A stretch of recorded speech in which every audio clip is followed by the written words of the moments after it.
Yeah, I know you said normally do zeros, not quite like skin or bald, or are you wanting to go like skin, I mean bald per se, smooth, or you want to just keep it a trimmer? Or okay, three on top. Okay. Okay. Oh, true. Okay, so number three on top. Yep. Gotcha. Okay. Yep. Sounds good. Number three on top. No skin. Sounds good.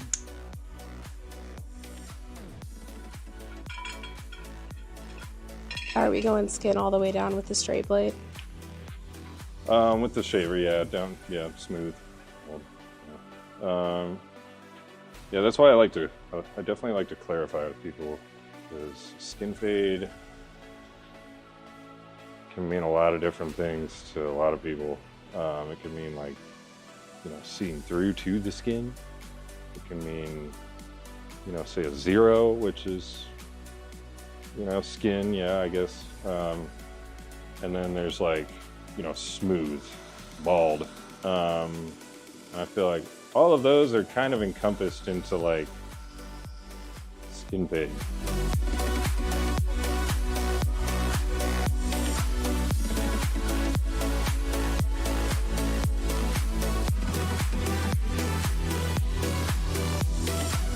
Zach, do you always cut the top first, or only when you're doing like a buzz cut or something with a guard? Good question. So I guess, yeah, just in general, for the most part, I do cut the top first. I mean, even if it's like a guard on top, usually just because I want to. I mean, if I know, if we know what guard they want to use, then yeah, I just want to go ahead and do that and kind of get that out of the way and get it uniform. And then I also like to just kind of get, around the calic areas, make sure I'm going with every direction of whatever calics they may have to get all that even. And also along like just the ridge of the head, because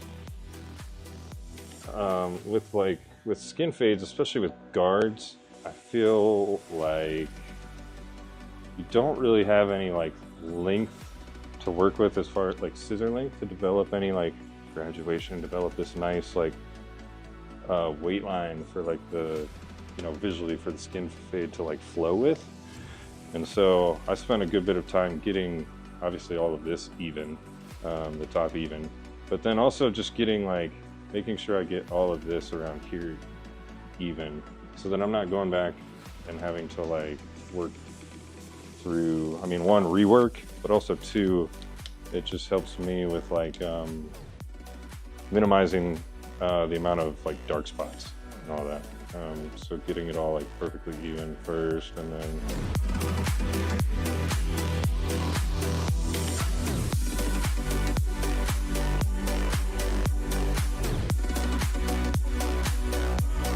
I would just say trying a little bit of everything works. Just I guess how I came to have this meet in the middle type of process.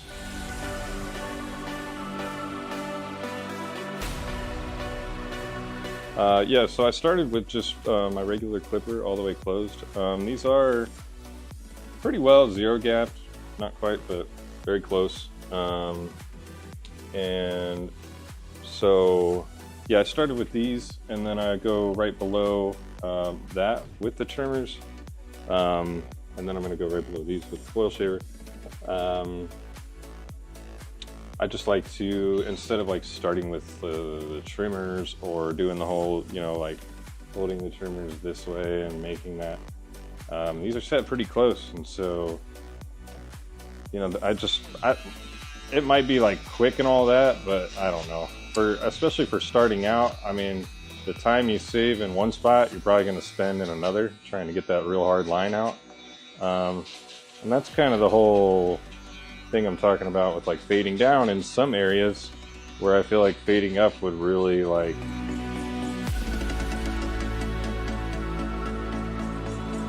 Now with the foil shaver, how short does it have to be in order for the shaver to take it down? Yes.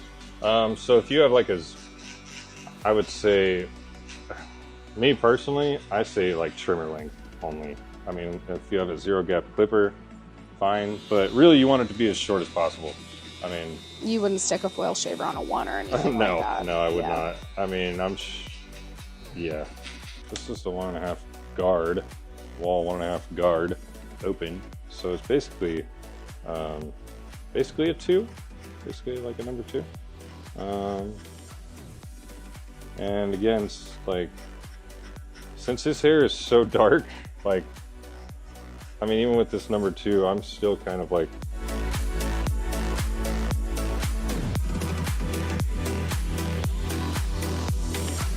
yeah, don't latch too hard onto the whole, strictly just systematic. Like, understand that, yes, have your steps, but also understand that, like, there's going to be plenty of, like, just visual work to do as well. So, like, oh, I did my 0 and my half, my 1.5, my 2, and blah, blah, blah, you know, and so it should be perfect, right? It's like 6 months or so.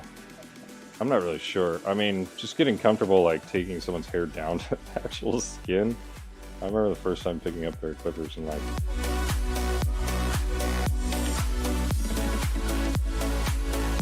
but I just did my 1 open right under that. So I'm creating another little bit of like another little bit of a, I guess, fading zone, as you can see.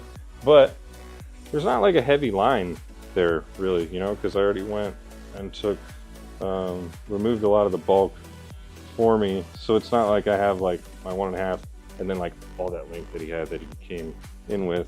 And that's just so that I just like to be able to see, you know, because sometimes you can't see up under all of that bulk. You can't see if your guideline is straight. You can't see if, you know, and then, well, when you fade up and go with the next guard, then you see it. And then it's like, then you got to go back and touch that up or do whatever. So now I'm going to put in my half from the 0, my half like guideline. Now, is that just a lever open or is that a half guard? So I'm actually using the half guard with it all the way closed.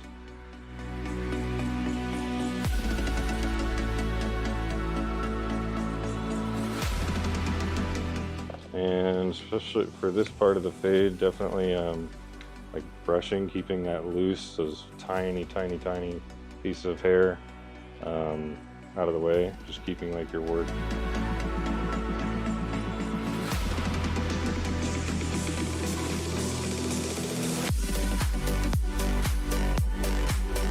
Really just because I don't need to use the whole blade and create a whole nother line, you know, create more work for myself than what I really need to. So now I'm going with the half guard all the way open.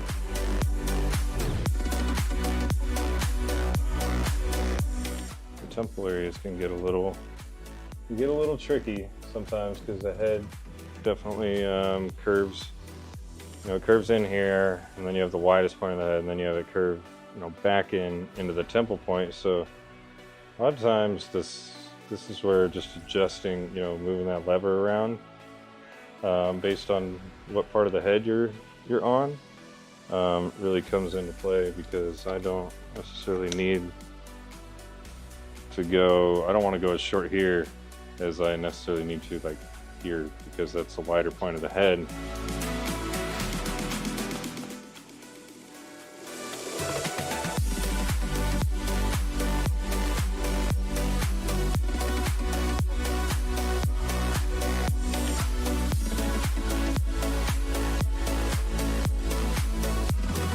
Then, I mean, you have to do, you know, then we got to do what we got to do, like, as professionals. But obviously, you know, with that being said, like, in the most professional way possible, and the kindest, like.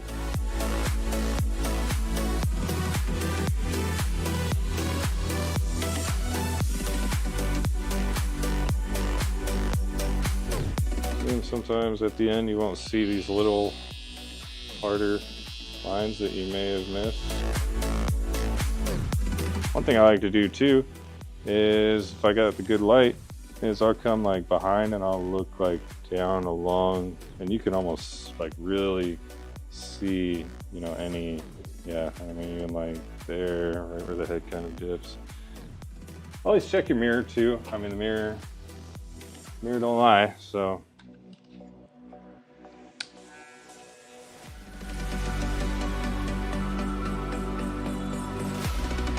You know, like I'm not, like if I see a line, I'm not gonna slap on every guard that I use to do this haircut and like work back down just to see what length it is. I mean, that also comes from just like repetition. Sharpening up your edges a bit, yeah, okay.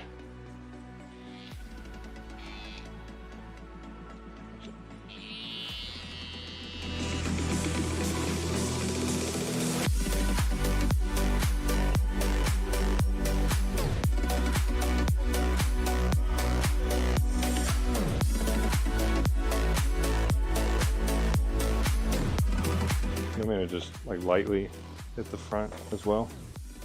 Okay. So I take just like a slightly shorter guard just in the front, just to get any hairs that, you know, maybe growing different directions kind of sporadically, or anything that just kind of sticking off the forehead a bit maybe. Yeah, you'll see.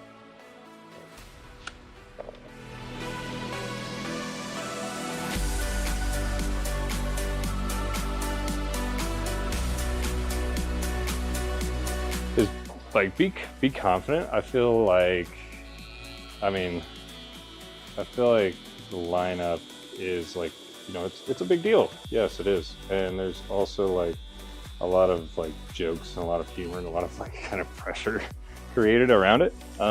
So I mean, if you've like, you feel like you've looked for everything, you know, like pay attention to the high or low corner if someone has that.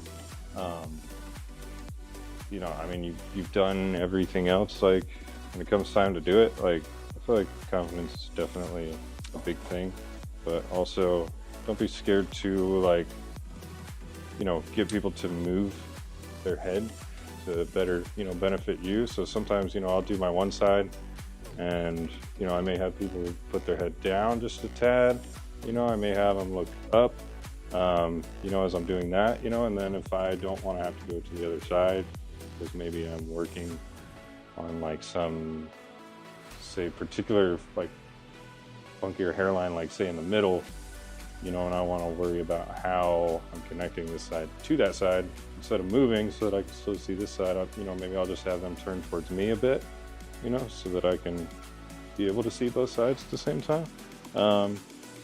Yeah, I mean,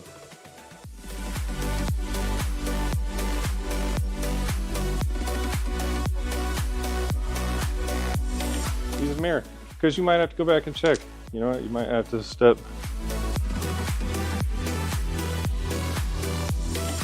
edge up area, like move all those out of the way, you know, so you have an accurate look at things. You'll know something if you see something, you know, and if you really want to get it right, you'll get it right. So